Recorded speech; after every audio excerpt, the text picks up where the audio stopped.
ถวายความเคารพครูบาอาจารย์ทุกรูปนะครับ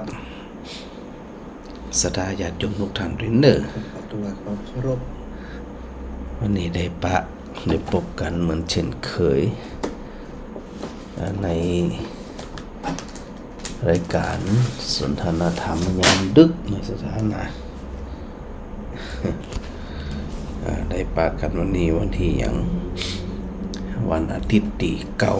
9 มีนาคม 2568อากาศก็ห่อนดีเนาะสถานห่อนดีนะที่ว่านี่นะ วันนี้เป็นงานบำเพ็ญกุศลศพของหลวงปู่ที่วัดหลวงเมืองไม้ก็ห่อนดีเหมือนกันเนาะสถานเนาะสถานก็ไปรวมบำเพ็ญกุศลกันหลายพอสมควรนะวันนี้นะแล้วก็มีหลวงปู่พระเดชพระคุณพระจินดารัตนพรเจ้าคณะจังหวัดเป็นประธานฝ่ายสงฆ์ในวันนี้ก็ได้ทำหน้าที่ของแต่ละตนกันไปเรียบร้อยเนาะสถานเนาะแล้วก็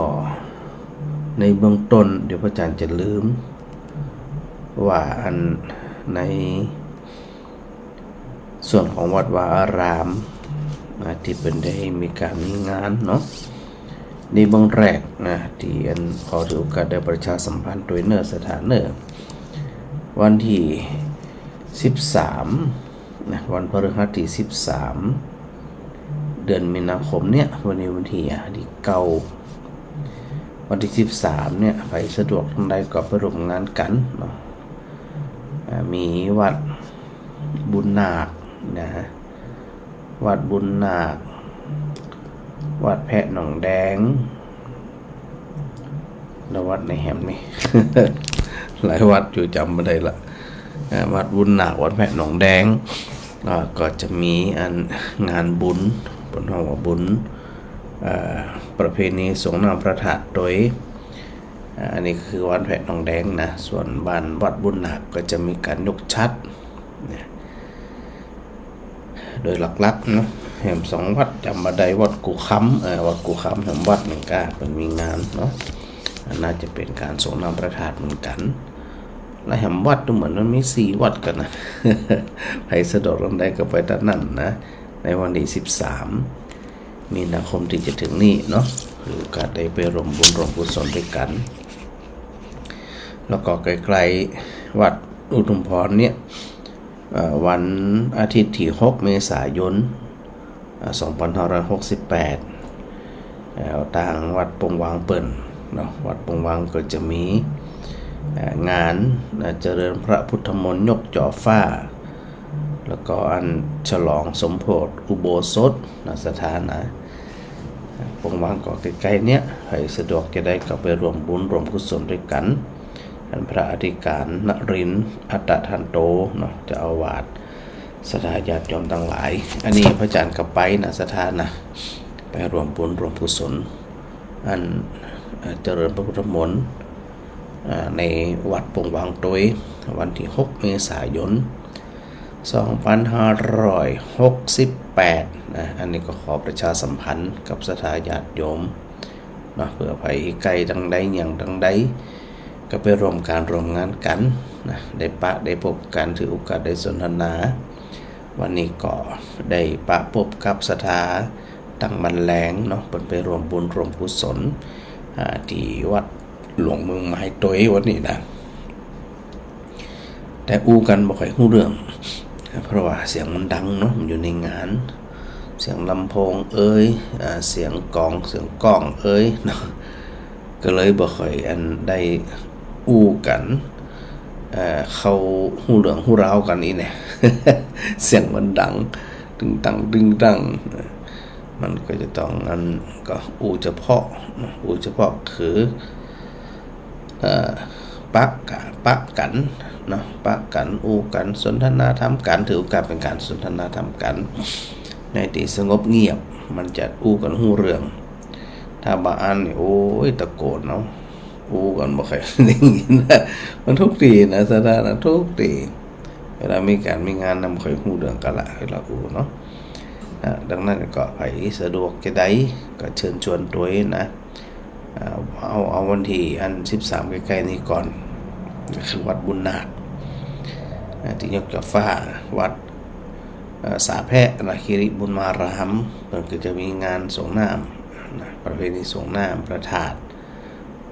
นะแล้วก็วัดกู่คำถ้าจำมันวัดหนึ่งขึ้นมาออกวัดหนึ่งวัดอย่างไปอยู่ตรงนอกพุ่นนะจะได้วันต่อไปก็ค่อยว่าประชาสัมพันธ์กันเนาะสถานเนาะค่อยว่ากันเป็นเรื่อ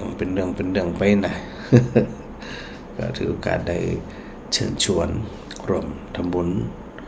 ในวัดวาอารามต่างๆด้วยกันนะแล้วก็อันส่วนในวันนี้เดี๋ยวนึกพระจันทร์ครับคำเจ้าฮัลโหลเจ้าชัดเจนดีเด้อได้ยินก็ได้ยินละได้ยินชัดเจนแล้ววัดกูคำวัดนั่นไปทางใดกูคำกันอยู่ทางเนี่ยทางหลังเกศสาวเนี่ยอยู่ทางพระเจ้าตัดใจเนี่ยไอ้แม่มาเกยหูเจียกหรอกก็วัดจากก็สีทันวัดตะเกียวัดบุญนาคอยู่ตำบลบ้านแรงพุ่นเจอตำบลบุญนาคละวัดจองคำนี่แม่ไปมาแล้วจองคำอยู่อำเภอเงาไหนแม่ไปมาแล้วอ่ะไปตัวตู้ใหม่ไปกินข้าวสลากวัดโนไนไปเลยบ้านเป็นหลงหิ้งตายส่วนอันปงวังก็อยู่ใกล้ๆกันเนี่ยวัดจองคำได้หันแล้วก็อันเปิ่นนิมนต์มาก็เลยถือโอกาสได้ประชาสัมพันธ์นะศรัทธารวมทำบุญทำกุศลเปิดตัวอย่างนั้นโมทนาตัวเปิ่นเนาะอย่างนั้นเนาะก็เลยรวมเขากับรวมโมทนากันไปมันไกลเลยเป็นยังรถล้างเขากับไปทีนี้โมทนาไปด้วยกันเปิ่นเนาะกันสาธุเปิ่นออกกันเนาะแม่นสาธุด้วยกันนะกะฟังพระอาจารย์บอกว่าเนี่ยที่ไหนเป็นที่ไหนเจ้าเพราะว่าอย่างน้อยก็ได้หู้แม่เนี่ยมันจะได้ไปทางใดเนี่ยไม่ถึงวัดใกล้ๆตั้งจังไรนี่ได้ไปตัวที่ตายแม่นะเฮ้ยแม่แต่ก่อนสมัยแต่ก่อนเป็นติ้วปินโตไปเนาะมันห่อเข้าติ้วปินโตทุกคนแม่ไปชนะเจ้าข้าเวลานี่มาค่ะเต้เข้าปินโตกันน่ะกินไปวัดเนี่ยจังไรสีดอนใจมันก็มีอันวันที่นี่11กัน9 ถึง 11สีดอนใจนี่นะสีดอนใจคนที่อยู่ใกล้ๆเนี่ยนะอยู่ใกล้ๆบ่ไกลกันเท่าใดอ่ะเพิ่นก็นิมนต์มาเหมือนกันอันนี้สีดอนใจเป็นวันที่11มีนาก่อนอันบุญนาคก่อนมันแพทย์หนองแดงก่อนกู่ค้ำน่ะใครสะดวกจะได้ก็แบบเข้าไปบ้านเฮานี่แม่ตาน้อยเรียนเก้าเป็งเรียนเก้าเป็งแม่ตาน้อยพอมันใกล้กันหน่อยแม่ต้องไปได้ไปตลอดอ่ะตาแม่นะไปนะเอาเรียนนี่แม่ไปตลอดอ่ะก็ดีละมีอันก็ตอนมีกำลังก็ไปกันตอนมีกำลังนี่ก็ไปตลอดอ่ะพอมันลูกหลานอยู่ตั้งนั้นนักเลยแม่ก็เลยไปตลอดอ่ะตลอดไปตลอดอ่ะเดี๋ยวละชัดเจนนี่นะชัดเจนจัดดีอ่ะเจ้าสาธุเด้อสาธุเจ้าพระอาจารย์สาธุของเด้อเจ้า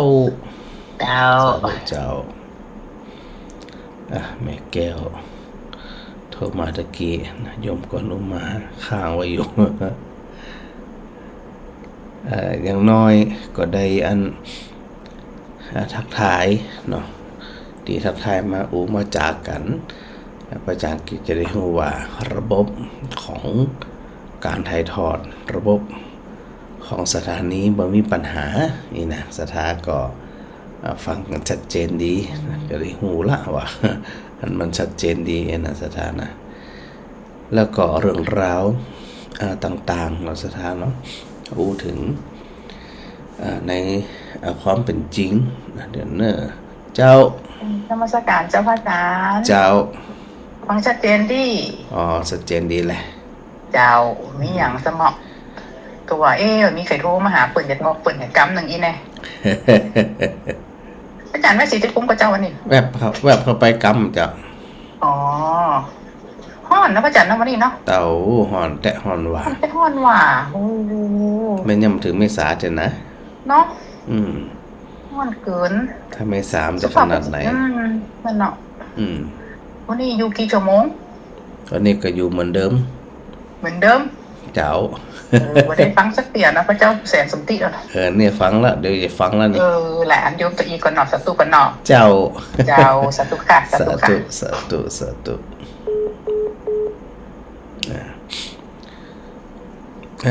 จริงๆธรรมะตีอันรองราวอีกนะรองราวตีเกี่ยวข้องกับพระเจ้าประสิทธิโกศลเนี่ยมีหลายขั้นหลายตอนเนาะหลายเรื่องราวแม้กระทั่งในเรื่องของโกศลสังยุตนะก็ได้พูดถึงในเรื่องของพระเจ้าประสิทธิโกศลเนี่ยหลายพอสมควรแล้วก็เรื่องที่พระอาจารย์ได้พูดถึงตะกี้เนี่ยเจตะกี้กันหลายวันแล้วนะหลายวันละแล้วก็อันศรัทธาญาติโยมทั้งหลายเนี่ยได้ฟังว่าพระเจ้าเฉพาะเรื่องนี้ก่อนนะเป็นเรื่องของนายทุกตะกับพระเจ้าประสิทธิโกศลหลายคนที่ฟังพระอาจารย์อย่างตอนหนึ่งมาเนี่ยก็จะเรียงลำดับเรื่องราวต่างๆเนี่ยได้ตอนเนื่องนี้มันก็ในเรื่องของที่พระพุทธเจ้าได้ตรัสถึงได้สรุปธรรมว่าแต่ละสิ่งละอย่างที่มันเกิดขึ้นแต่ละคนเนี่ยมันมีความรู้สึกบ่เหมือนกันนะที่คาชาคารโตรติที่ขังสันตัสสะโยชนังที่โคปาลนาสังสารโรสัทธมะวิชานาตังนะเดี๋ยวก็มาสรุปการทำกรรมหนึ่งก็คือว่าพระเจ้าประสิทธิโกศลเนี่ยนะ อยากจะฆ่านายทุกตะเพื่อที่จะไปแย่งเมียเปิ้นก็เป็นอันบัดใดนอนบัดรับกันเลยวางแผนคือนายทุกตะเนี่ยไปเอาดอกโกมุตกับดินสีอรุณมาให้นะไปในวันเดียวแต่ว่ามันบัดใดโดยคนทั่วไปนี่นะเนื่องจากว่านายทุกตะเนี่ยเป็นคนฉลาดหาวิธีการเอาน้ำเอาเข้าตานหื้อคนเอาเข้าตานหื้อสัตว์ก็ลำนี้ลำไรว่ามันมีอันนี้ส่งเป็น100เอาเข้าอันสะอาดบริสุทธิ์แบ่งคนกินก็มีอันนี้ส่งเป็นปันแล้วก็แบ่งยกหื้อไผก็ได้ที่สามารถนำดินสีอรุณหรือไม่ก็ดอกโกมุตมาเนี่ยนะก็ปรากฏว่าพญานาคก็นำมาหื้อก็แต่อย่างที่ว่าเนี่ยมันนายพระเจ้าประสิทธิโกศลนี่ก็จะได้ใจเนี่ยก็อยากจะมันมืดค่ำเร็วๆอย่างเร็วๆอีนะเพราะว่าไป1 คืน 1 วันเนี่ยก็เกรงว่านายทุกตะเนี่ยจะหามาได้กระซับกระสนก็สับสนนะก็บ่มีความสุขนอนสะดุ้งผวาต่างๆนี่นะก็เป็นสาเหตุที่ก่อเกิดได้ยินเสียงของเปรตที่ว่าเนี่ยนะว่าบรรดาเปรตทั้งหลายเนี่ยได้เข้าไปสู่นรกเพราะว่าไปพลากลูกพลากเมียนะประพฤติผิดในกามโดยเฉพาะศีลข้อที่3เนี่ยมันเป็นเรื่องที่น่ากลัวนี่นะแล้วก็ต่างลำนี้ลำไรว่าถ้าหากว่าเขาได้พ้นจากความเป็นเปรตมาแล้วเนี่ยเขาจะบัญญัติละสิ่งทั้งหลายเหล่านั้นเนี่ยที่บดีบางงามทั้งหลายเขาจะบัญญัติละนะเขาจะทำแต่สิ่งที่มันดีๆต่ออันนี่นะแต่เนื่องจากว่าโดยบาปกรรมที่ตัวเองได้ทำไว้หลายเนี่ยมันก่อเนี่ยกรรมที่ตัวเองทำไว้เนี่ยมันหนักหนาบ่สามารถที่จะเปล่งคำอะไรหลายคำใดที่ตัวเองอยากจะเปล่งนี่นะมันก็หมดโอกาส มันก็หมดโอกาสพอมันหมดโอกาสแล้วเนี่ยก็เลยเป็นเรื่องราวที่อันพระเจ้าประเสริฐกุศลเนี่ยได้ยินแล้วก็สุดท้ายก็มีองค์สมเด็จพระสัมมาสัมพุทธเจ้านี่แหละไปบอกเนาะไปบอกไปกล่าวว่าที่พระองค์ได้ยินเนี่ยมันไม่ใช่เกี่ยวข้องกับชีวิตไม่ได้เกี่ยวข้องกับราชสมบัติของพระองค์ใดๆหรอกนะมันเป็นเรื่องของมวลเปรตทั้งหลายอันนี้เนี่ยมีพระพุทธเจ้าได้ทรงตรัสไว้ในเรื่องของ หมู่กรรมหมู่กรรมหมู่เว้นหมู่อย่างหมู่นี่นะถ้าเขาบ่ได้พิจารณาไตร่ตรองแท้ๆเนี่ยก็มีโอกาสผิดพลาดได้นะสถานะเรื่องกรรมเรื่องเวรที่พระพุทธเจ้าได้ตรัสไว้ว่าเปรียบเหมือนเนาะเปรียบเหมือนนมสดเนี่ยนมที่สดๆเนี่ยเวลากินมันจืดมันเนาะจืดแต่ตราบใดที่มันบ่แปรสภาพมันต้องใช้เวลานะตราบใดที่มันยังบ่แปรสภาพเป็นนมส้มนมเปรี้ยวเนี่ยมันก็บ่ฮู้แล้วก็เหมือนไฟไหม้แกลบไฟที่มันไหม้กองแกลบเนี่ยเฮาอยู่ตรงบนทำจะหูสึกว่าร้อนบางทีควันกับควันน้อยๆก็มีนะแต่ว่ามันกำลังไหม้อย่างเต็มที่ปืนแกลบนั่นน่ะแต่อันคนก็ลาสาบ่ใส่ใจบ่สนใจเพราะมันมาเห็นอันแสงไฟแล้วก็มันบ่รู้สึกร้อนเนื่องจากว่าแกลบตั้งบนเนี่ยมันครอบอยู่มันบังอยู่นะแต่ว่าไฟที่มันบ่ได้หยุดนี่มันก็ไม่สุดท้ายก็ไหม้พดมาถึงตรงบนหมดละแกบถึงกล่องนั่นแหละบ่เหลือซักอันละสถานะหมดสัตว์หมดเสียงเลยพระพุทธเจ้าตรัสกับตรัสเปรียบเหมือนกับคนซึ่งพระพุทธเจ้าตรัสถึงในเรื่องของคนพาลนะกายกรรมวจีกรรมมโนกรรมที่ตัวเองทำไว้เนี่ยคนบางคนพาลบางคนเนี่ยบ่ฮู้ตัวว่าตัวเองได้กระทำกรรมอะไรอย่างไว้อยู่บอกว่ากายกรรมวจีกรรมมโนกรรมมันบ่ฮู้เพราะบ่เคยใส่ใจแต่พออันมีบากกรรมผลของกรรมเนี่ยมันส่งผลเนาะมันพอมีเหตุปัจจัยสมบูรณ์เหตุปัจจัยพร้อมพรั่งเนี่ยมันก็ส่งผลก่อเกิดอกุศลมหาวิบากแก้ได้ก็แก้มันได้ละเพราะว่ามันผ่านไปแล้วมันเป็นอดีตที่มันผ่านไปแล้วพอมันผ่านไปแล้วเขากว่าจะมารู้สึกตัวหูคิงเนี่ยหลายเรื่องหลายครั้งมันบ่ตันนะมันบ่ตันจะหู้ตัวทำกรรมก็เมื่อตัวเองได้รับทุกขเวทนาพระพุทธเจ้าจึงตรัสว่าตัวความบ่ประมาทนั้นเนี่ยเป็นคุณสมบัติดีที่สุดของเรานักปราชญ์ราชบัณฑิตก็คือเราหมู่เฮาทั้งหลายเนี่ยที่ผู้เข้าใจในธรรมเนี่ยนะซึ่งพอเข้าใจแท้ๆเนี่ยอย่างอันความรู้สึกนะที่พระพุทธเจ้าได้ทรงตรัสไว้ว่าในเรื่องของวันเวลาก็ราวันราตรีเนี่ยมันย่อมยาวนานสำหรับคนที่นอนบ่หลับจริงๆมันเหมือนเก่าแต่เขากลับกลายว่าเขาไปเพ่งโทษหรือว่าไปใส่ใจคนนั้นคนนี้เรื่องนั้นเรื่องนี้มันบ่เคยมีวิธีใดที่จะหึงดับความเศร้าโศกรำไรรำพันใดเลยนอกจากมาฮู้จักใจตัวเก่าพระอาจารย์ได้อุปสถาอยู่เสมอเนาะว่าบางทีเนี่ยตื่นขึ้นมาเขาก็คิดถึงละไปพอไลน์เหียพอเฟซเหียอย่างเหียตื่นขึ้นมาแทนที่จะสำรวจตัวเก่าสำรวจจิตสำรวจกายสำรวจใจตัวเขาก็ไปใส่ใจถึงคนอื่นเรื่องอื่นไปทันทีเลยผลห้องว่าส่งจิตไปเกินตัวไกลตัวและความทุกข์ความเศร้าโศกเนี่ยมันไม่ได้เกิดจากสิ่งอื่นคนอื่นแต่เขาก็อยู่ด้วยความประมาท อยากให้หู้เรื่องของคนนั่นเรื่องของคนนี่ มันเนี่ยอย่างนั้นแน่มันเป็นเจไดนั่นแน่มันโอ้โหซึ่งล้วนแต่เป็นเรื่องของคนอื่นทั้งนั้นนะแต่จะมีสักกี่ครั้งที่เรามีสติในการเข้าใจตัวเองอยู่เสมอว่า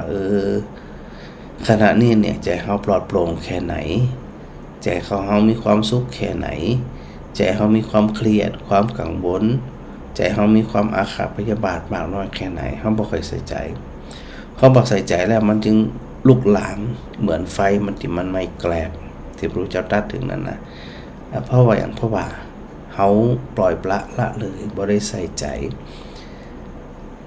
ความคิดของตัวเก่าบ่ได้ใส่ใจจิตของตัวเก่า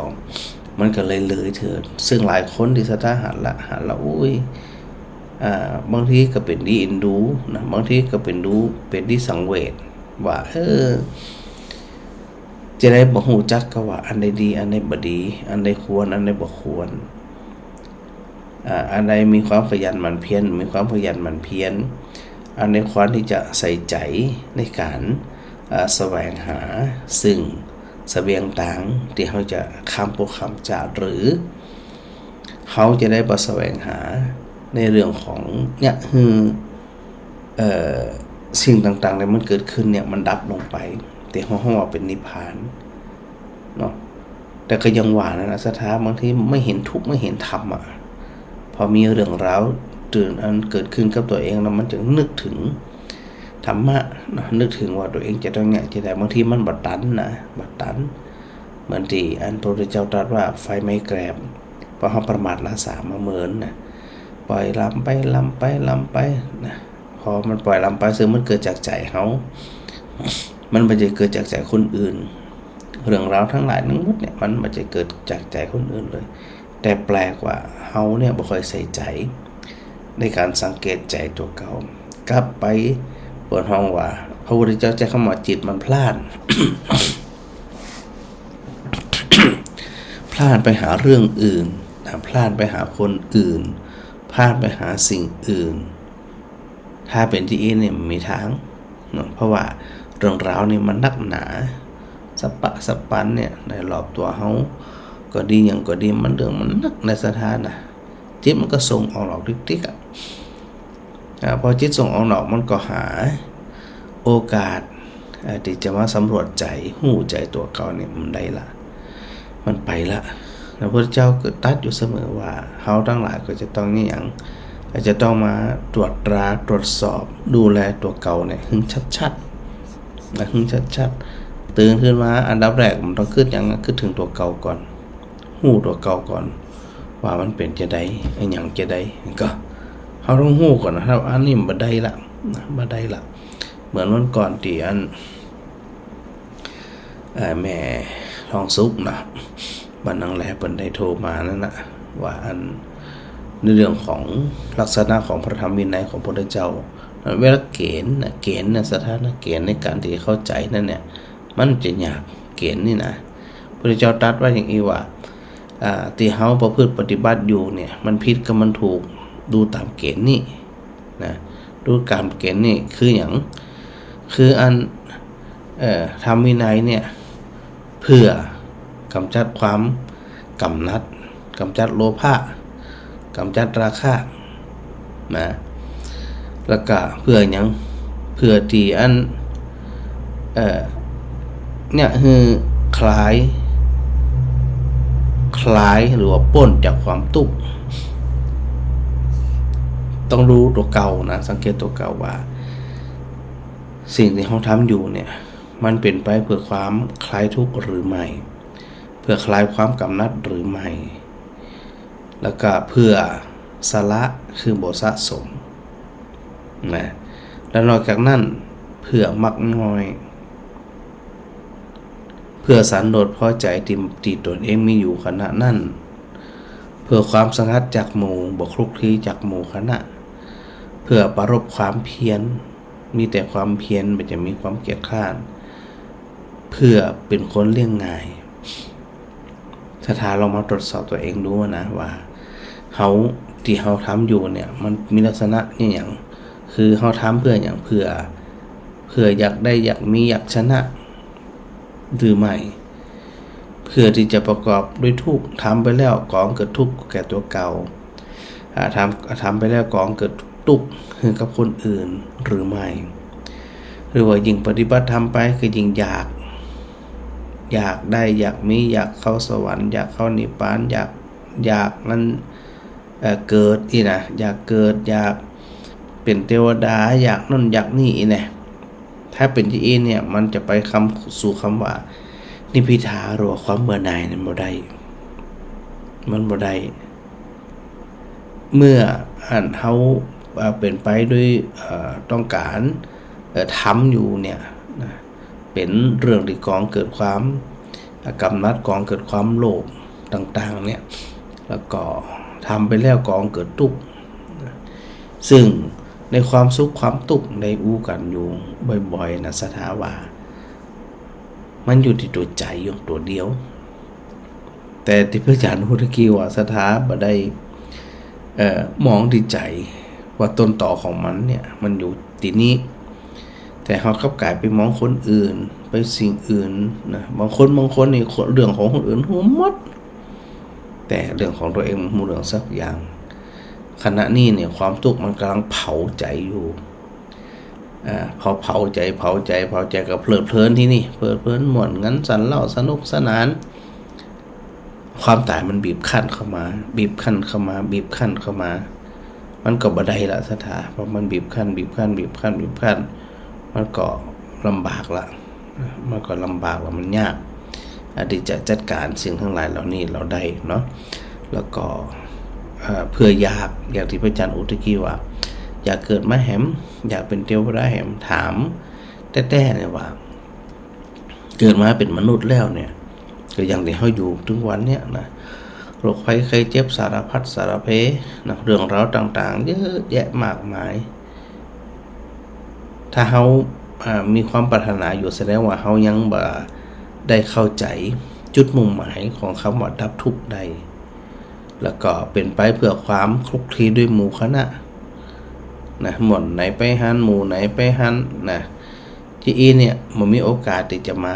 ใส่ใจตัวเองแน่นอนมีทางแล้วก็บ่มีความสุขในสิ่งตัวเองมีอยู่ครอบครองอยู่เฮาก็ไปสายแสวงหาสัดสายหาสิ่งที่เฮาบ่มีอยู่ขณะนั้นแล้วก็ในเมื่อปรารถนาเหล่านี้เนี่ยเป็นคนขี้ข้านสถาเป็นคนขี้ข้านมันไปได้อย่างเป็นคนขี้ข้านมันบ่ประสบความสำเร็จสักอย่างบ่ว่าตั้งใดมันบ่ประสบความสำเร็จอย่างแน่นอนแล้วก็เป็นคนที่เรื่องยากอยู่ยากอิจนาระอาใจอยู่ยากกินยากดูแลยากนี่นะอันนี้ต้องปรับนั่นลักษณะของพระธรรมวินัยเนี่ยค่อยพิจารณาค่อยใส่ใจค่อยปฏิบัติไปว่าเขาจะปฏิบัติลักษณะที่พระพุทธเจ้าตรัสว่าเขาจะหู้จะได้ว่าเขาได้ประพฤติปฏิบัติตามหลักคำสอนขององค์สมเด็จพระสัมมาสัมพุทธเจ้าที่พระองค์ทรงค้นพบว่าต้นต่อของความทุกข์ต้นต่อของความสุขต้นต่อของการพ้นจากความทุกข์คลายจากความทุกข์พ้นจากความทุกข์มันคืออะไรอย่างต้องมาใส่ใจบ่อยๆการใส่ใจอยู่นี่ไม่ใช่ว่าเป็นเรื่องที่จะต้องเครียดเพราะจะได้มันอยู่กับเขาตลอดอยู่แล้วสถาอย่างเขาตลอดแล้วก็บ่มีที่ว่าจะมีการเติมเต็มบ่มีเติมเต็มอยู่แน่นอนตัณหาหรือความอยากของปุถุชนเนี่ยบ่มีเต็มดังนั้นเนี่ยจึงอู้กันบ่อยๆเนาะสนทนาธรรมกันบ่อยๆว่าจะได้ขาดหวังในอย่างหลายแม้แต่ตัวเขาเองก็เช่นเดียวกันนะขาดหวังเนี่ยมันขาดหวังบ่ได้เนื่องจากว่ามันบ่เคยเต็มมันบ่เคยอิ่มนะมันบ่เคยอิ่มที่นี่ที่ได้อู้ไว้ว่าพอ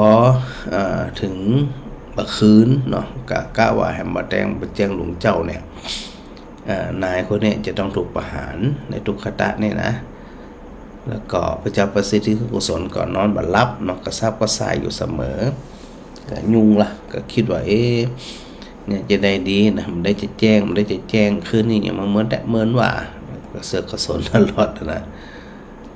ส่วนนายทุกตะที่อู้ถึงนายทุกตะกับเข้าเมืองเสาร์อาทิตย์บ่ได้ล่ะเพราะว่าพระเจ้าประสิทธิโกศลสั่งปิดเมืองปิดประตูเมืองตั้งแต่ตะวันยังบ่ตกกำเตือเพราะโดยปกติเนี่ยเปิ้นจะปิดประตูเมืองตอนตะวันตกไปไหนเขาเมืองเขาประตูเมืองกำได้ก็เลยเกิดถึงว่ามีแฮมตีหนึ่งตีนี่เนี่ยบ่เคยห้ามปรามบ่เคยอันไหลเขาออกจากวัดเลยจากตีหันเลยก็คือวัดก็นึกถึงวัดพระเชตวันว่าเป็นวัดดีสงบร่มรื่นดีวัดก็เปิดตลอดหาโอกาสไปพักผ่อนไปหาอาศัยนอนตั้งใดตั้งหนึ่งของวัดนี่แน่คือถึงวัดละแล้วนายดุกตะเนี่ยนะเป็นคนที่บ่เคยนึกถึงวัดวาอารามบ่เคยใส่บาตรบ่เคยดูแลวัดบ่เคยร่วมกิจกรรมของวัดแม้แต่ครั้งเดียวแต่พอตัวเองมีปัญหาหูไปไหนละความตายเข้ามาเยือนก็เลยไปอาศัยที่วัดเนี่ยบางทีบางครั้งคนปัจจุบันก็จะมีลักษณะเหมือนนายตุกตะเหมือนกันนะอยู่ดีสบายบ่คิดถึงมันยังสักอย่างสนใจใส่ใจสักอย่างนะแต่พอตัวเองเดือดร้อนนึกถึงละนะบางทีมันบัดทันที่พ่ออาจารย์ว่านั่นนะมันบัดทันนั่นเราก็ต้องเป็นผู้ที่มีส่วนรวมเนาะส่วนรวมในการที่จะวัดวาอารามเป็นสมบัติกลางนะบ่ใช่ของดุจเจ้าบ่ใช่เป็นของเงินศรัทธาอย่างดุจเจ้าทางเหนือเฮาเนี่ยเต็มที่เขาก็ทำนกฮัสดีลิงฮือละเผาเหี้ยกันนะมันจะมีอย่างมากไปกว่านี้มีละถามว่านกฮัสดีลิงมันจะไปด้วยก็แหน่บ่ฮู้มันไปอย่างถูกเผาเรียบร้อยละเนาะนี่ก็ที่อันย่ำสถามันว่าหลายเรื่องเนาะหลายเรื่องจะไปคัดใจกันจะไปทะเลาะเบาะแว้งกันจะไปกินใจกันห้ามบ่จะอ่านเฮาก็ เหมือนพระเจ้าประสิทธิโกศลเหมือนนายตุกตะเหมือนกันนะชีวิตนี่มันย่ำแย่นะสดานะอย่าได้ประมาทล่าสานะเฮามีอะไรอย่างก็ต้องทำถือโอกาสที่พระพุทธเจ้าตรัสว่าตะกี้เนี่ยว่าคุณสมบัติทำอย่างก็คือแสวงหาที่สงบซึ่งอันนี้ก็บ่ฮู้อู้กันกี่รอบแล้วว่าสถาญาติโยมที่อยู่บ้านตามบ้านตามจองต่างคนต่างอยู่นั่นเนี่ยส่วนมากจะอยู่คนเดียวแล้วก็2คนครับตายายอีน่ะบางคนถ้าบ่เข้าใจเนี่ยถือว่าเหงาเศร้าน้อยใจเสียใจถ้าบ่เข้าใจนะแล้วพอเขาเข้าใจว่าโอกาสที่เขาจะไปพิจารณาไตรตรองธรรมเนี่ยก็จะต้องเป็น บรรยากาศที่สัพพยะสถานที่สัพพยะบ่พลุกพล่านเงียบสงัดก็อยู่ที่บ้านสถานนี่ค่ะสถานอยู่ที่บ้านที่จองโยมมีความสุขนี่ก็อยู่คนเดียวก็ได้อยู่ยังก็ได้อยู่แล้วใส่ใจตัวเก่าสังเกตจิตตัวเก่าสังเกตกายตัวเก่าด้วยว่าอันร่างกายเขา จะนั่งก็ดีจะยืนก็ดีจะนอนก็ดีขณะนี้เนี่ยมันเป็นยังไงพอไปพอมามันมีอย่างแฮม20 ปี30 ปีแฮม100 ปีเขาบ่มมีโอกาสมานั่งตรงนี้แน่นอนเขาเอาไปเผาแน่ๆแต่พอพิจารณาถึงสภาพของความเป็นจริงที่มันปรากฏขึ้นแต่เนี่ยมันจึงบ่มีความอะไรอาวรณ์กับมันบ่มีความอะไรอาวรณ์บ่มีการยึดถือเพราะสิ่งทั้งหลายต่อให้ยึดถือจะได้ก็สุดท้ายก็เต็มที่แล้วที่อุตกิว่าตัวเจ้าตามภาคเหนือเต็มที่ก็เขาก็ทำพวกนกฮัสดีลิงนะจะมีอย่างเผาขวางจนสุดท้ายขี้เต่ามาได้เขาก็เอาไปลอยอังคาร100นี้นะเขาต้องดูว่าในเมื่อเขามีสติปัญญาอยู่ขณะนี้เนี่ยเขาก็จะต้องมองความจริงที่มันปรากฏขึ้นว่าชีวิตเขามันก็เท่านี้เนี่ย ดูร่างกายของเฮาขณะนี้ว่ามันยังพอเดินได้ก็พอเดินได้ไปได้ก็ไปได้แล้วยิ่งอายุหนักขึ้นโดยส่วนมากโรคภัยไข้เจ็บก็เข้าหาละทั้งความดันทั้งเบาหวานทั้งโรคไตนะทั้งไขมันทั้งโรคมะเร็ง มาดึงมาทิกเตี้ยยกเว้นว่าหลายๆคนที่อันบุญรักษามาดีก็คือมีโรคประจำตัวอย่างนี้นะแต่สุดท้ายมันก็ไปต่อมได้อยู่นี้นะถ้าเราใส่ใจที่มันก็อยู่ด้วยกันอย่างมีความสุขละเมื่อเบียดเบียนตัวเก่ามาเบียดเบียนคนอื่นเพราะหันว่ามันเป็นที่อีแต่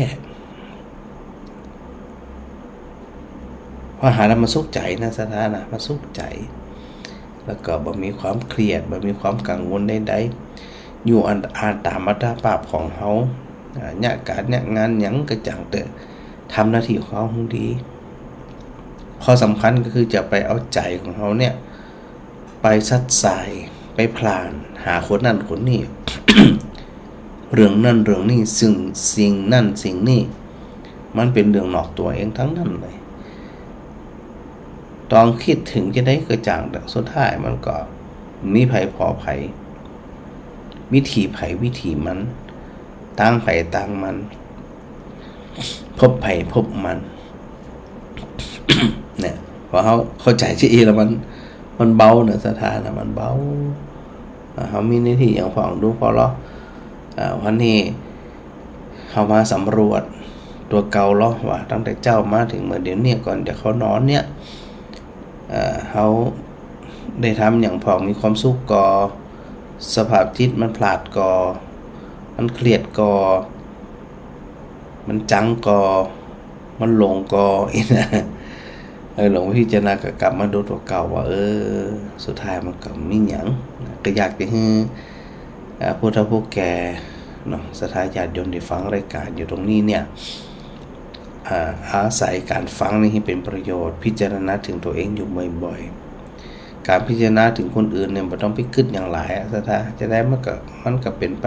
อย่างอื่นอยู่แล้วมันบ่สามารถที่จะเป็นไปนั่นเป็นไปนี่ได้หรอกก็เลยปรับไปที่นะนี่ก็เห็นเรื่องราวหลายๆเรื่องราวเนาะวันนี้โดยเฉพาะวันนี้ก็ไปนั่งพิจารณางานศพที่อูถึงเนี่ย งานศพพระเจ้าก็ทำหน้าที่ คนที่อยู่ก็ทำหน้าที่ในการเผาศพเผาสักก็ว่ากันไปแต่โดยที่สุดแล้วมันบ่ต่างอย่างกัน เพราะว่าเกิดแก่เจ็บตายมันบ่ได้เลือกตุเจ้ามันบ่ได้เลือกศรัทธามันบ่ได้เลือกคนรวยคนจนมันบ่ได้เลือกแล้วเฮาก็ปิกมาอย่างเก่าแล้วนะซึ่งพระพุทธเจ้าบอกที่หน้าที่หลักของเธอก็คือพิจารณาความจริงที่มันมีอยู่เป็นอยู่พอมันมีอยู่พอพิจารณาสิ่งที่มันมีอยู่เป็นอยู่ไปเข้าใจมันตามที่มันเป็นนั่นน่ะมันก็บ่ฝืนละเขาจะไปปรับเปลี่ยนอย่างมันได้ในเมื่อมันเป็นของมันฉะนั้นหมดโอกาสที่เขาจะไปปรับเปลี่ยนมันได้เนี่ยมันบ่ได้พอศรัทธาใส่ใจเข้าใจในมุมมองอยู่เหล่านี้เนี่ยเขาจึงมีความอย่างน้อยที่สุดนะปัจจุบันนี่ที่เขาอยู่เนี่ยมันไม่มีความเครียดมันไม่มีความกังวลอะไรอย่างใดๆเลยนะก็อยากให้เขาทั้งหลายได้ใส่ใจตรงนี้เป็นหลักนะเรื่องอื่นก็คือเรื่องอื่นคนอื่นก็คือคนอื่นสิ่งอื่นก็คือสิ่งอื่นนะอย่าไปใส่ใจมันนักเสียเวลานะเสียเวลาเพราะว่าเวลาของแต่ละคนเนี่ยมีนักมีน้อยบ่เหมือนกันแต่เข้าใจอยู่พร้อมๆกันเหมือนกันว่าหรือเวลามันเหลือน้อยลงแน่ๆเนี่ยบ่เปิ้นก็ตัวอันนี้เป็นแนวทางการประพฤติปฏิบัติที่เฮาท่านทั้งหลายเนี่ยได้พิจารณานะตามที่พระพุทธเจ้าพระองค์ได้ทรงตรัสรู้ใน วันเพ็ญเดือน6คือวันวิสาขบูชาเนาะจะเป็นประโยชน์ได้ก็ต่อเมื่อเฮาศึกษาฟังนำมาปฏิบัติแล้วก็มีผลกองเกิดผลเหมือนใดเหมือนนั่นน่ะเฮาถึงจะห้องว่าการที่เข้าสู่พระศาสนาการจะน้อมนำธรรมมาประพฤติปฏิบัติแล้วก็มีผลเป็นประโยชน์กับเฮาได้ก็ต้องเป็นแบบนี้เท่านั้นดังนั้นก็อย่าได้ประมาทละสานะในชีวิตของเฮาในสถานะนึกถึงตัวเองนักไอตัวที่พระเจ้าตรัสว่าอัตตาหิอัตโนนาโถตนแลเป็นที่พึ่งของตนโกหินาโถปโรสยาคนอื่นใครเล่าจะเป็นที่พึ่งของเธอได้มันมาได้แล้วสถานะก็ต้องมาเป็นที่พึ่งพิงของตัวเองบ่อยๆบ่อยๆบ่อยๆบ่อยๆนะดังนั้นในเรื่องของเฉพาะเรื่องนี้นะจริงๆเรื่องของพระเจ้าประเสริฐที่กุศลนี่มีหลายเรื่องนะสถานะโดยพระพุทธเจ้าได้สรุปว่าแม้แต่พระราชาเองก็มีความรู้สึกว่าราตรีหรือว่าบะค่ำบะคืนตีอยากจะฆ่านายทุกข์ได้เนี่ยมันเหมือนแต่เหมือนว่าอย่างมาเหมือนปล่มปเหลือนะซึ่งความเป็นจริงเวลามันเก่านะแล้วก็นายทุกข์ได้กับบนจมมาโอ้ยข้าพเจ้าเองเนี่ยมีความรู้สึกว่าหนทางเนี่ยมันไกลเพราะตัวเองเนี่ยตึงวิ่งไปตึงวิ่งมากว่าบัดตันเวลามันก็เหนื่อยก็เพลียก็ล้ามันได้จะไปถึงวังเมื่อได้จะไปถึงกรุงสาวัตถีมันเหมือนไก่แตะไก่ว่าจึงเป็นเหตุที่พระพุทธเจ้าตรัสในเรื่องของทีขาชาคารโตรติทีขังสันตัสสะโยชนังทีโคภารณะสังสารโรสัทธมังอวิชชาณตังสรุปของกรรมหนึ่งในเรื่องนี้ว่าอันบ่คืนมันจะเมินยาวนานกับบุคคลที่ตื่นคือบ่รับนะแล้วก็ระยะทางมันจะรู้สึกว่ามันไกลก็ต่อเมื่อหมดแห่งคนที่มีความล่าบ่มีกำลังนะรู้สึกว่าหนทางมันไกลแต่มันต่อเก่านะ แล้วก็พระองค์สรุปตรงนี้ได้อย่างดีเลยก็คือสิ่งที่น่าห่วงที่สุดก็คือสังสารวัฏการเวียนตายเวียนเกิดของคนผ่านที่บ่ฮู้พระสัทธรรมที่อู้ถึงเนี่ยก็คือความจริงนี่มันปรากฏขึ้นว่าทุกสิ่งทุกอย่างนั้นเนี่ยมันถูกครอบไปด้วยกฎแห่งไตรลักษณ์ก็คืออนิจจังทุกขังอนัตตาเวลาเราไปศึกษาพระธรรมคำสอนของพระพุทธองค์ก็ตามศึกษาประวัติของอริยบุคคลต่างๆก็ตามเปิ้นประพฤติปฏิบัติในลักษณะที่ไปคล้ายทุกอย่างในสถานะคล้ายอย่างพ้องที่อันเปิ้นได้ประพฤติปฏิบัติอยู่เสมอนั่นน่ะเปิ้นทำไปเพื่อหยังไม่จะไปลืมนะเพื่อคลายความกำหนัดเพื่อคลายความโลภเพื่อความพ้นทุกข์เพื่อไม่สะสมกองกิเลสเพื่อมักน้อยเพื่อสันโดษพอใจของที่ตัวเองมีอยู่เพื่อความสงัดจากหมู่บอกทุกทีนะเพื่อความเพียรพยายามมาละมาขวางสุดท้ายก็คือดูง่ายกินง่ายเลี่ยงง่ายถ้าเฮาพระพุทธปฏิบัติในลักษณะแบบนี้เฮามีโอกาสนะที่จะเข้าไปสัมผัสกับคำสอนของพระพุทธเจ้าแล้วก็ไปสัมผัสของผลแห่งการประพฤติปฏิบัตินั่นสถานะนี่ก็เป็นเรื่องที่น่าพิจารณาน่าใส่ใจนะน่าใส่ใจนักเลยถ้าว่าอันเนี่ยวันเวลามันล่วงเลยไปโดยที่เฮาบ่ได้พิจารณาต่างๆเนาะสังขารก็ล่วงเลยไปอายุก็ล่วงเลยไปไว้ก็ล่วงเลยไปสุดท้ายก็ไปมีหยังเดือนอย่างสักอย่างก็คือหมู่เฮาทั้งหลายเนี่ยได้ ปรึกษาหารือตัวเก่าพระพุทธเจ้าใช้คำว่ากรัจจกายกรัจจกายก็คืออูกับตัวเก่าเนี่ยถามตัวเก่าว่าตอนนี้เขาสุขหรือยังนะตอนนี้เขาทุกข์ก็ตอนนี้เขาผ่องใสก็เขาสบายก็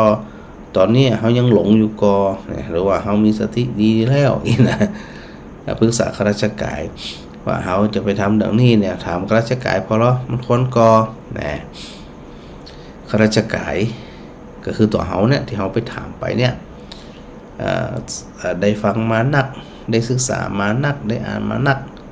ก็จะเข้าใจว่าอันนี้บันนาแล้วนะเสียเวลานะอันนี้เขากำลังคลุกคลีด้วยหมู่คณะนะหมดไหนไปหันหมู่มีหลายที่ไหนไปที่หันแสดงว่าเขาเดินทางส่วนต่างกับเป็นไปเพื่อความรับทุกข์แน่นอนเพราะว่าการอยู่หมู่คู่คณะมันก็จิตพาจิตของเขาเนี่ยออกไปนอกจากตัวเขาอยู่เสมออันนี้เขาก็ต้องใส่ใจนะพินิจพิจารณาในส่วนของตัวของศรัทธาไปตัวนะจะได้บ่เสียเวลานะศรัทธานะก็ต้องหมั่นประพฤติปฏิบัติด้วยนะอันเขาก็จะต้องทำหน้าที่ของเขาให้สมบูรณ์เนาะโยมชุติการรอดพยัญกราบนมัสการพระอาจารย์สาธุสาธุจากไม้ดอกไม้งามๆดอกซากุระมาจากอินเทอร์เน็ตเหมือนกันอากาศมันร้อนนะสถานะร้อนแล้วก็มันถึงเงินเอานี่ไม่สาเดินนะ ไม่สามจะขนาดไหนเนาะโยมความสุขโยทินเนี่ยนมัสการพระอาจารย์สาธุโดยแม่สมสอนยศเสนาเนี่ยสาธุอันแม่แก้วสิงแก้วนั่นแหละอันนี้เป็นเนี่ยจะได้มานี่ยายมาลำพูนรับฟังทางนี่มาได้โทรหาพระอาจารย์อยู่ลำพูนมั้งกะแม่แก้วสิงแก้วปัดท้องจะอยู่ใกล้ๆดูนี่ลำพูนโยมเพนกะฟังนะวันนี้ได้ปากกันอยู่เนาะแม่ก็นมัสการพระอาจารย์มาสาธุโดยแล้วครับพี่สาวพี่บุคคำวิชัยวงศ์นะชัดเจนดีนาจิตตังในไผหาสาธุเจ้านะแนะนำตัวสักหน่อยเนอะนาจิตตังนี่นะ แม่บัวตองอินสุวรรณนะดอกไม้งามเต้นน้อนี่หันฉากงามแล้วก็จืนตาจืนใจนะสถานเนาะโยมกรนุมาปัญญาคำงานนมัสการพระอาจารย์จากหลังงดงามดีแท้นะ ก็งดงามอยู่เจ้าแม่มาลีเจ้าอาจารย์เจ้าออกตามชั่วโมงเดียวเลยเจ้าแม่และเจ้า เหมือนกับพระอาจารย์เราถามวันนี้กันนั้นธรรมะวันนี้กันชื่อฟังธรรมะฟังก็ได้กระตุ้นไปอิ่มฟังก็ได้กระตุ้นเลี้ยวก็ได้ถึงเวลาบ่อยเจ้าอันการฟังธรรมเนี่ยคืออย่างที่ว่าเนี่ยสำหรับคนบ่ชอบนี่นะไปชั่วโมงเดียวมันอย่างมาเมินไปเมินบอดมันได้มันจะจบอีเนี่ยอันนี้คืออันเวลามันเมินที่คาชาคารโตรติแต่สำหรับคนที่ใส่ใจฟังธรรมสนใจกระหายในธรรมนั้นโอ้เวลามันอย่างมันเร็วแตะเร็วว่านะน่าจะพระอาจารย์ฟังพระอาจารย์เพลินไปเดี๋ยวพระอาจารย์นั่นอ่านแล้วนั่นกันเนาะ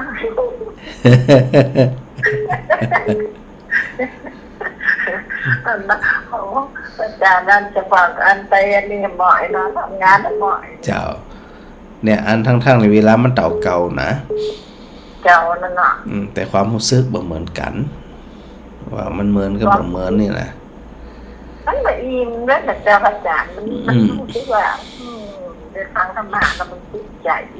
มันเหมือนกับเวลาเหมือนกันนะเวลาคนรอกับคนถูกรอเนี่ยมันบ่เหมือนกันคนรอเนี่ยมันอย่างมาเหมือนว่ามันได้มันจะมาคนที่ถูกรอเนี่ยโอ้ยแห่งจะตายใครไปหาแต่ว่าโอ้เวลามันอย่างมันเร็วหว่าเนี่ยเลยเวลานัดหมายไปนะดีนะเจ้าอันมาประพฤติปฏิบัตินำปฏิบัติบ่อยๆนะแม่เนอะ เจ้า เจ้า อาจารย์สุขภาพเจ้า สาธุสาธุเจ้าหาแม่น้อย เจ้า เจ้า มีทางอยู่เนอะ เจ้าชัดเจนนี่นะ เจ้าจะเปลี่ยนดีอาจารย์ เนี่ยสถาฟังแล้วก็อันใส่ใจสุขใจแล้วก็โอ้ยโอเคละนี่นะ พวกคนโต๊ะก็อาจารย์ บะหมี่พูดนี้กะ บะหมี่เจ้ามันมืดนะ มันรู้ทำถาบ่ได้ เจ้ามันทำถามมาได้ก็อาจารย์บ้างแต่มันโต๊ะ แต่มันถึงมาสักวันน่ะมันต้องกลัว เจ้า หัววันใดนะเขาต้องอันก็ระมัดระวังเอาเด้อ เจ้า จะได้มันถึงมามันหน้าของมันดูของมันเนาะ เจ้า เป็นธรรมชาติ มันเนาะ เปิดห้องว่ากฎแห่งฤดูกฎแห่งกฎการเปลี่ยนแปลงกฎแห่งอากาศพวกนี้นะ เจ้า เป็นอุตุนิยามเจ้านี่ละสาธุเด้อเนอ เจ้าไม่เป็นกำลังใจอาจารย์เนอ สาธุเจ้าสา แม่ ธุ ทั้งธรรมะทั้งลูกใจทั้งทุกส่วนทุกองค์ ดีละแม่ดี เจ้า ละ ที่พังงานอย่างก็พระจะในกาหลงกับอันอย่างก็ตู้อย่างก็หันต้นนะกูเป็นนะ ตุ๊กเก๋ ตู้กี อ๋อเจ้า เจ้าทุก ดี ใจ ละ เจ้าเจ้า สุขใจดีละสาธุเจ้า สาธุเจ้าเจ้า แล้วก็แม่กับสีขันแก้วนะกราบไหว้สาพระอาจารย์ฟังชัดเจนดี แม่บัวทองท่าแก้วนะหายดีแล้วนะพระอาจารย์รับฟังอยู่สาธุ หายดีละเนาะอันแม่โยมประไพศรีโยมแดงนะโยมแดงกับโยม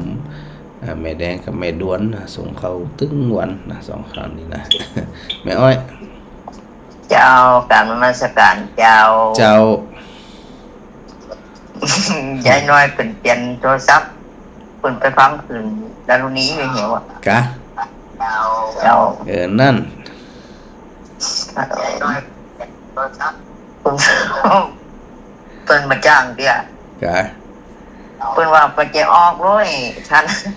านนั้นอันบ่วันนี้จะออกจะได้อ่ะ นั่นนะไปหลงระไดมูนี่นี่นะ เดี๋ยวจะห้องขวัญละที่นี่นะ แล้ววันอันที่อุณหภูมิจะมีบันไดก็ ไอ้หยัง มีงานไหนวันที่หยัง มีเตี่ยวัดอุดมพรมีกำเตี่ย การทันแล้วท่านว่าจะเป็นจะง่ายหยังน่ะ นี่หยังไงแม่นี่ เขาบอกว่าไหนพัทเดีย อันเดียวกันนี่กับตาเดียอุดมพรเนี่ย แล้วนั่นน่ะกะ เทพื้น เพิ่นจะมีงานนี่เพิ่นว่า มีเตี่ย เพิ่นจะมีหรอ จะเย็นๆจะจุ่มๆ เตรียมมันหยอดเอากระปุกไว้เลย แล้วแต่ถ้ามีงานจะแบกอ้อยไปเลย จะอ้อยเนี่ยแบกมาได้ตลอด ขยะกระเซ้อจะตายอ่ะเอาไปด้วยเลยถ้าเป็นมีงานเอาไปด้วยใส่รถไปเลย เนาะ ลูกเป็นเอาผสมไอ้เนี่ยทุเรียนน้ำมักขนาดอะไร มีแม่มีรถกะเอารถไปแม่ไปมีรถเนี่ยเอามารถพระอาจารย์ไปกะรถปิกอัพสถาไปกะ นั่นแหละกะ เป็นอย่างนั้นเดี๋ยวถ้ามีจะได้พระอาจารย์แจ้งนะแม่เนอะ เจ้า สาธุแม่สาธุ การมันเป็นกำลังใจเจ้า สาธุเจ้า เจ้า โยมกิ่งแก้วนะแม่กิ่งแก้วแสงรุ่งสาธุเจ้า แม่สุนันทาการดีนมัสการพระอาจารย์มาดอกไม้งามนะแม่พิสมัยศรีเทพธรรมรงค์ติดตามฟังธรรมะยามดึกสนทนาธรรมยามดึกอยู่ฉากหลังเป็นดอกไม้อัญญังดอกซากุระนะมาจากอินเทอร์เน็ตนั่นแหละสถานได้พอมันจุ่มใจอากาศมันห่อนเนาะ